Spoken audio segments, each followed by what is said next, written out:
What is up, everybody? Welcome back to another episode of El Pearly Fragrance Review. Appreciate you all for clicking on the video. Today we have a fragrance from Ite Libre de Orange. It is called Hermann, à mes côtés, me paraissait une ombre. or the English translation is Hermann. I think it's Hermann seemed at my side like a shadow, which seems to be kind of an interesting name for this fragrance.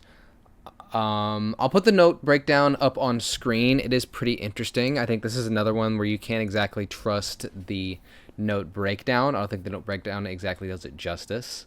Stuff that's going to stick out on the note breakdown is mostly that patchouli, that ambroxan, which I really don't smell at all. Most of the stuff that sticks out to me is the peppery and the aquatic stuff. That is what sticks out the most to me. I've got some on my shirt from the other night. But that's mostly what sticks out to me is the peppery and aquatic stuff. It's a very dark aquatic fragrance to me.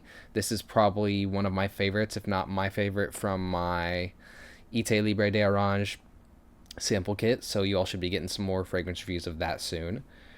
I would say you can smell the rose in this. I'm not really the biggest fan of rose fragrances. I smelled Moschino Toy Boy, and I really hated it. I thought it smelled like souring milk. So the rose was not offensive to me. I will note that. Again, like I said, the note breakdown doesn't exactly do this one justice. This is a very sort of layered scent to me. I get a lot of different notes out of it as it progresses, and I get sort of different notes on my skin than on my clothes or my hair. On my clothes, I get a lot more of the earthy bits as opposed to the watery, peppery sort of bits. Yeah, interesting scent. I wouldn't really assign a gender to it. I wouldn't really say it is very sensual either, which is when you wear fragrance, you kind of want people to be attracted to you. This isn't really as much a sensual scent. I would say it's like unisex, almost asexual, agender.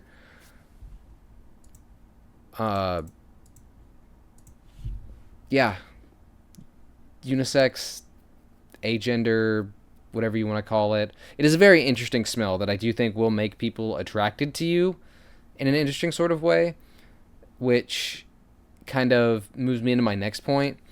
I was reading the reviews for this, and a lot of people are very enamored and very sort of like raptured by the scent, and I can't say they blame them. There's a lot of reviews saying this reminds them of like a city after a rain or like a burning church underwater, I read, which I thought was quite interesting. And I guess I see why. It's a very inspiring, very evocative, I suppose, fragrance. It's sort of niche, but mainstream enough. Like I said, I think you get what you want out of it, if that makes sense. Some people were saying sort of like a medicinal Vicks Vapor Rub quality to it. I could see that for sure.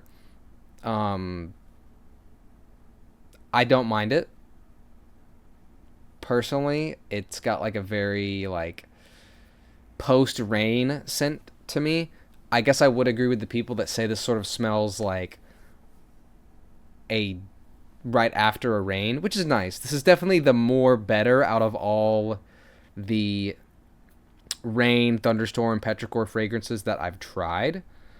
So I definitely will give it props there because I have tried a couple others that I wasn't really a fan of. This is probably my most solid petrichor fragrance.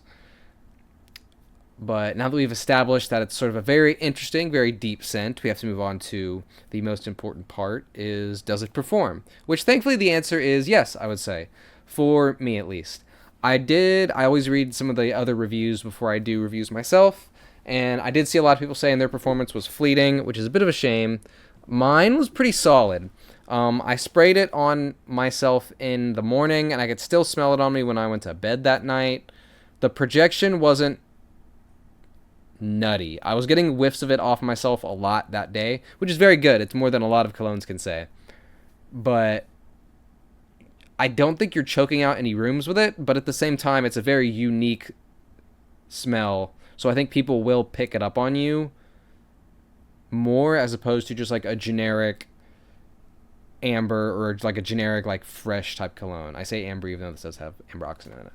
But yeah, sort of mid to great performance. Not scam water, far from scam water. Far from scam water, but not insano mode. Not insano mode.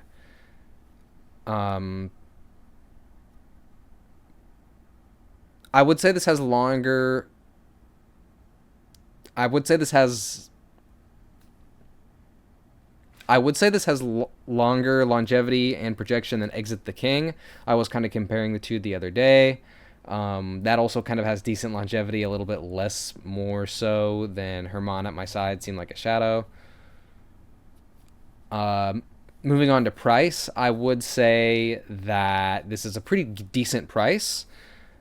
A 100 milliliter bottle goes for retail on their site at about $170, $180, not counting shipping.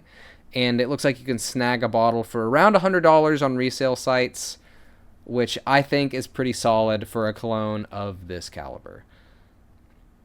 Overall, I would recommend this one. It's definitely up your alley if a dark aquatic with peppery or earthy twist sounds up your alley. Definitely give it a try. I do think it's, like I said, probably the better out of all the rain, thunderstorm fragrances that I've tried. Definitely the most worth it, most bang for your buck out of the ones I've tried between When the Rain Stops and Le Labo Bay 19, which I haven't tried many other more than that, but I've heard this is pretty solid from other reviews I've seen in terms of rain thunderstorm fragrances.